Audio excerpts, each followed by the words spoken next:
In the last episode, we found out that much of the food we are eating in this country causes inflammation and promotes disease. Looking to change those habits for a healthy diet, we went shopping with holistic health coach Carla Salinari and asked her about those lunch specials we thought showcased our Hispanic culture in the U.S. So how do we compete with these lunch specials that we're used to? It's important to remember that what brings us back to our culture, our cultural dishes, is the flavor. It's not the unhealthy fat, it's not the animal protein, right? It's the combination of cilantro, peppers, garlic, onions, different types of fruits and vegetables native to the countries where we are. In the way that we cook them is where we can start to get into a little trouble. So if we focus on flavor, right, it is easier for us to be able to put these meals together without the use of any animal protein. She says when shopping, we should fill our carts with different colors of fresh food because each color has different nutrients, vitamins, and minerals, and focus on what's in season. There's a reason why we eat in season. Mother Nature takes care of us every season.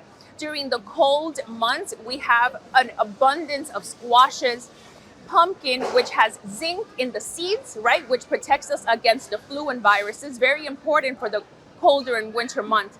Then during the spring and summer, we have incredibly hydrating fruits like watermelon and cantaloupe and berries, which are filled with healthy antioxidants.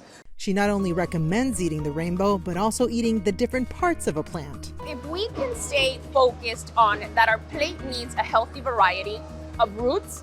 So what are our fruits? Our yuca, which is very popular in Latin culture, our potatoes, our carrots, and then we have the stem, which is the broccoli stem, for example, asparagus. These are all delicious fruits and vegetables. Then we have the leaves, which are our dark leafy greens, which contain so much vitamin A plus great amounts of essential amino acids. And then we have the flower, which is the broccoli, the kale. Then, of course, we have our seeds and our fruits and our healthy grains. She admits at first it may be difficult for us to eat fresh foods because our palates have become accustomed to an overload of fat, salt, and added sugar. I mean, we crave all this junk food. Why do we crave all that stuff? So, the human body is made to survive when times are harsh and of scarcity. And so our taste buds look for the sweet taste or, the fatty foods, because back in the day when we didn't have foods available all year round, we needed to sustain our bodies. So we would go for those high sweet foods and fatty foods to sustain us throughout the scarcity. But now we don't live in a world of scarcity for the most part. So we have an overabundance of foods and of food fragments, because a lot of the things that we find at the supermarket are not really food. They're just processed and things in a box. One of the exercises that I am very fond of is giving people carrots. Chew. Oh, this is a delicious carrot. Okay, now put it away. Now swish your mouth with a little bit of sugar water. Okay, and then taste the carrot again. And suddenly the carrot doesn't taste the same. This is just a very quick example of how our taste buds can get hijacked by the sugar.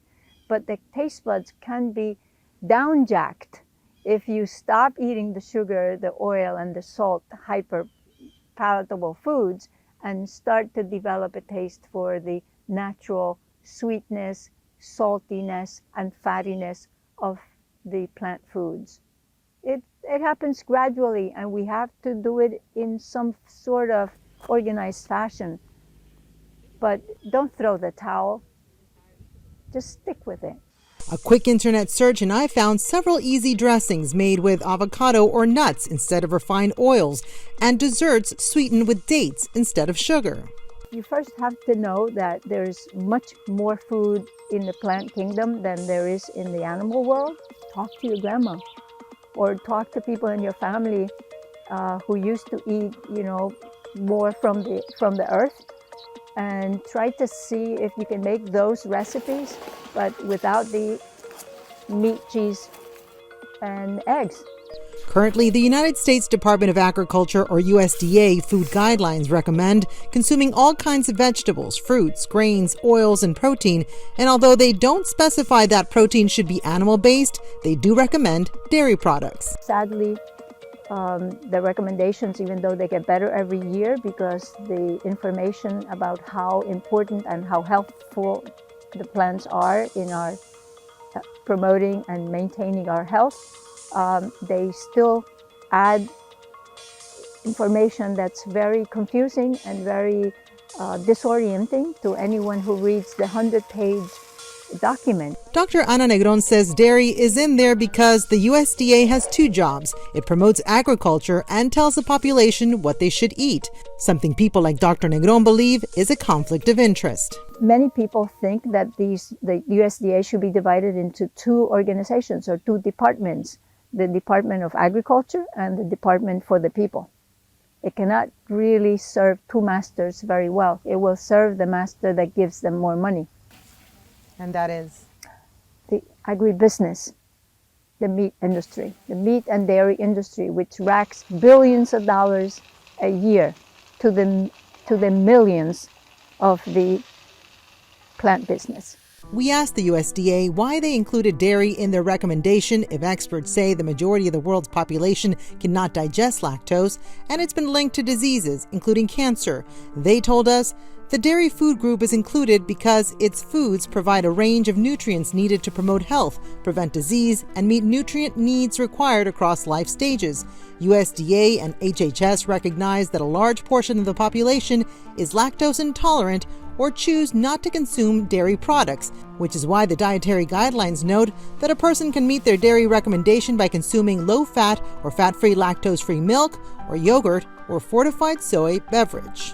According to the environmental group EWG that gets their data from the USDA, from 1995 to 2020, the government issued $6.4 billion in dairy subsidies, though data shows milk consumption has decreased in recent years. And although the USDA's own nutrition charts show that we can get more calcium, potassium, and protein by eating foods like broccoli, kale, and black beans, they still include dairy in their recommendations. It's how we know that the industry has maintained a hold into the USDA dietary guidelines, that although every year they get better, they still have too much heavy hand of industry in the recommendations. And I dare say it's one of the reasons why the public and physicians and the scientific community, the healthcare community is still so confused and still ask, well, what about calcium? Where do you get your protein? Seeking to offer a dietary guideline focused on preventing and even reversing the chronic diseases we suffer from, the Physicians Committee for Responsible Medicine decided to publish its own guide, highlighting what they call the power plate. In our next episode, find out what we should be including in our dishes to help us live healthier lives.